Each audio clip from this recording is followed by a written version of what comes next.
और बड़ी खबर आपको पूर्णिया से बताते चले, जहां पर नवरत्न मोहल्ले में महिला से लूट हुई है। सोने की चेन लेकर लुटेरे जो हैं वो फरार बताए जा रहे हैं।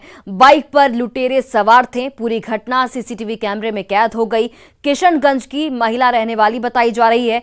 बेटी के घर महिला आई थी और इसी दौरान जब वो लौट रही थी तो बाइक सवार लुटेरों ने उसके गले से सोने की चेन छीन ली और ये पूरी घटना सीसीटीवी कैमरे में कैद हो गई है। तस्वीरें आपकी टीवी स्क्रीन पर। नवरत्न मोहल्ले में महिला से लूट की गई। सोने की चेन लूटकर दो जो लुटेरे हैं वो बाइक से फरार हो गए। इसी फुटेज के आधार पर अब पुलिस इस पूरे मामले की छानबीन में जुट गई है। घर से निकलकर अपना गेट पर खड़ा हुए हैं करीब 2 मिनट जैसा। उसी में उधर से 2 लड़का आया है और उसे बाइक रोक दिया है। एक तो बाइके पे बैठा हुआ है, मास्क लगाया है। एक तो काला करके उसका मोटा करके उतर के 1 सेकंड जैसा रूम पर खड़ा है। उसके बाद हमको लोग ने आकर क्या कुछ नहीं लगा, हम समझ में नहीं। आप फिर से गला में से चेन तोड़कर बस बैठिए चल गया बाइक से स्पीड से। मधेपुरा सदर अनुमंडल के कुमारखंड थाना क्षेत्र के रहटा चौक पर एक जूट गोदाम में अचानक भीषण आग लगने से लाखों का जूट जलकर राख हो गया। बताया जा रहा है कि मंटू यादव के जूट गोदाम में आग लगने से करीब 110 टन जूट जल गया है, जिसका बाजार मूल्य 40 से 50 लाख बताया जा रहा है। गोदाम में कैसे आग लगी इसका पता हालांकि अब तक नहीं चल पाया है, लेकिन आशंका जाहिर की जा रही है कि किसी ने साजिश के तहत गोदाम में आग लगाई है। स्थानीय लोगों और फायर ब्रिगेड की टीम ने करीब 3 से 4 घंटे के कड़ी मशक्कत के बाद आग पर काबू पाया है।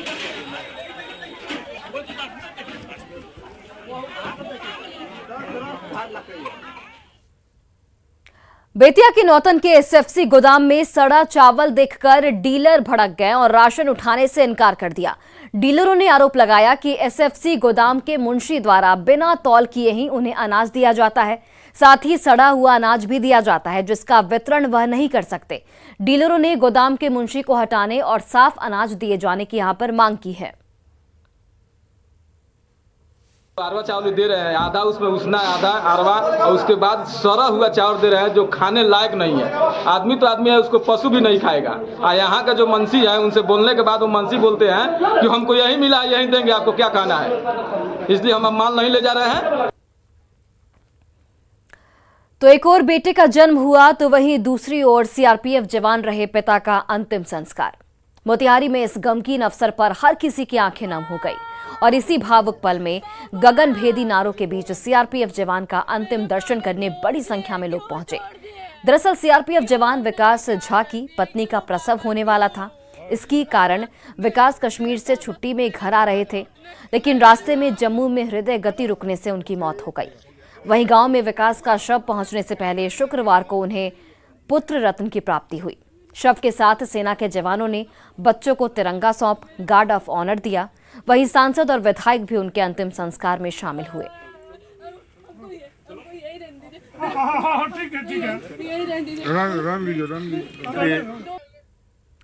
आरजेडी अध्यक्ष लालू प्रसाद यादव की सिंगापुर से एक नई तस्वीर सामने आई है। ये तस्वीर लालू प्रसाद की बेटी रोहिणी आचार्य ने खुद ट्वीट की है। इस ट्वीट में रोहिणी काफी भावुक संदेश लिखती हुई नजर आई है। रोहिणी ने लिखा है कि हमने ईश्वर नहीं देखा, लेकिन ईश्वर के रूप में अपने पापा को देखा है। लालू प्रसाद का 2 दिन बाद किडनी ट्रांसप्लांट होने वाला है। रोहिणी आचार्य अपने पिता को अपनी एक किडनी डोनेट कर रही हैं। तस्वीरें आपके टीवी स्क्रीन पर, जहां पर एक भावुक ट्वीट के साथ रोहिणी आचार्य ने तस्वीर शेयर की और लिखा कि हमने ईश्वर को तो नहीं देखा, लेकिन ईश्वर के रूप में अपने पापा यानी कि अपने पिता को जरूर देखा है।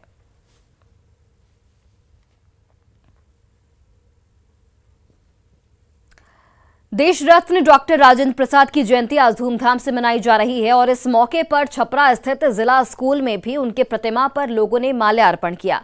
बता दें आपको कि डॉक्टर राजेंद्र प्रसाद छपरा के जिला स्कूल में प्रारंभिक शिक्षा प्राप्त किए थे। यहीं पर उनके परीक्षा के दौरान परीक्षक ने लिखा था कि examinee is better than examiner. हालांकि आज उनकी कोई भी समिति इस विद्यालय में मौजूद नहीं है और जो स्मारक स्थल है वह भी उपेक्षित है, जहां माल्यार्पण के लिए एक सीढ़ी तक मौजूद नहीं है। लोगों ने इस स्थल को विकसित करने के साथ ही उनके स्मृतियों को यहां एक संग्रहालय के तौर पर स्थापित करने की मांग की है। जल्दबाजी में उस समय के जिलाधिकारी ने कुछ विद्यालय से भी पैसे लेकर के और ये करा दिया, लेकिन इस पर गहन चिंतन की जरूरत है। हाँ, काफी दिक्कत होती है, इसलिए इसको और सुविधाजनक बनाया जाना चाहिए। आज बहुत लगभग हमने क्या 10 बरस से राजेंद्र जयंती के मने अवसर पर 3 तारीख के मनावे के प्रयास करी, लेकिन बहुत दिन से उपेक्षा स्कूल के रहल। केहू पूछत न रहे स्कूल के राजेंद्र बाबू के जे यहाँ पढ़ के पूरा देश के शिक्षा देवे के कोशिश कैलक, वो आज उपेक्षा के शिकार यहाँ बाटे।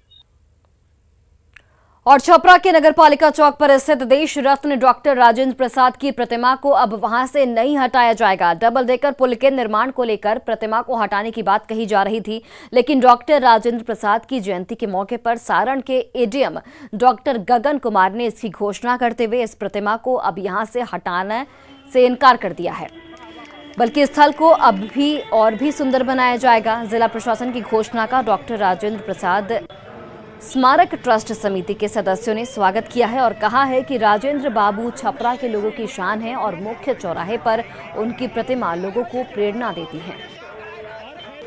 हम लोगों ने देखा है कि निर्माण कार्य के दौरान बहुत सारे चीज शिफ्ट हुए हैं, लेकिन यह एक महत्वपूर्ण ऐतिहासिक धरोहर है। हम लोग की एक कोशिश होगी कि यह स्मारक अपने स्थान पर बना रहे और वहां से और ट्रस्ट भवन अपने स्थान पर रहे और वहां से न हटे। अरे हमने तो इसके लिए जा करके एसडीओ साहब के यहाँ, डीएम साहब के यहाँ, उनके चेम्बर में मीटिंग हुई। इस कंपनी के लोग वहाँ सबसे बड़े जो इंजीनियर है एग्जीक्यूटिव इंजीनियर शशि कुमार जी आ करके उन्होंने साफ शब्दों में कह दिया कि ये राजेंद्र बाबू की मूर्ति यहाँ से नहीं हटेगी, यथावत रहेगी।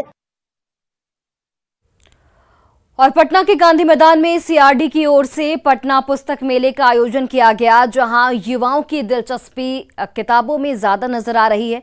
देखिए हमारी सहयोगी विनीता मिश्रा के इस रिपोर्ट को। मोबाइल छोड़िए और किताब पढ़िए, इसी थीम के साथ 3 सालों के बाद सीआरडी की तरफ से पटना के गांधी मैदान में पुस्तक मेले का आयोजन किया गया है, जिसका उद्घाटन हुआ है। और तस्वीरें साफ तौर पर देख सकते हैं कि पुस्तक मेले में उद्घाटन के बाद रौनक कैसी नजर आ रही है।